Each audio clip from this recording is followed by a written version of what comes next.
Alla fine di due lunghissime sedute di giunta è stata approvata una manovra finanziaria d'emergenza con soli 26 articoli per innescare misure di contrasto all'economia schiacciata dal Covid-19 in Sicilia. Il provvedimento è stato poi inviato all'Assemblea regionale per la fase di discussione, emendamenti ed approvazione.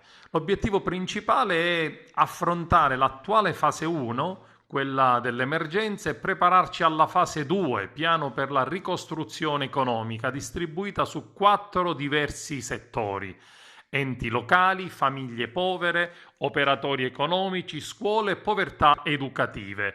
Le risorse utilizzate, si precisa, provengono da una rimodulazione dei fondi extraregionali FESR e FSE e dal POC, il programma operativo complementare 2014-2020. 200 milioni andranno ai comuni dell'isola per far fronte alle minori entrate per la sospensione e i mancati versamenti dei contribuenti. Alla scuola vengono destinati 120 milioni di euro allo scopo di evitare un incremento della dispersione scolastica e garantire i livelli occupazionali dei lavoratori dei comparti dell'istruzione e della formazione professionale. Parte del fondo sarà utilizzato per migliorare la scuola digitale e soprattutto per un più corretto ed ampio esercizio del diritto allo studio.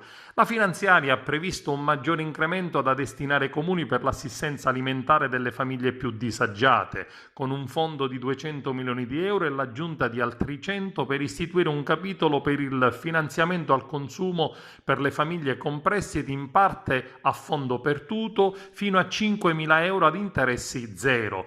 Due diversi interventi sono previsti infine per le imprese: sovvenzione e finanziamenti per il credito d'esercizio che assicurino liquidità alle imprese attraverso un fondo di 170 milioni di euro per sostenere gli operatori economici con prestiti in parte a fondo perduto fino a 15.000 euro ad interessi zero. 10 milioni sono destinati a sostenere l'editoria siciliana e le agenzie di stampa anche online. 100 milioni di euro serviranno a creare un fondo per la ripresa artigiani con prestiti fino a 15.000 euro senza interessi. Interventi anche per il settore turismo ed il comparto della pesca. Verranno infine sospese tutte le tasse di concessione governativa di competenza regionale, i tributi per il deposito in discarica dei rifiuti solidi, i canoni per le concessioni demaniali marittime ed i ruoli istituzionali ed irrigui dei consorzi di bonifica dell'ultimo triennio.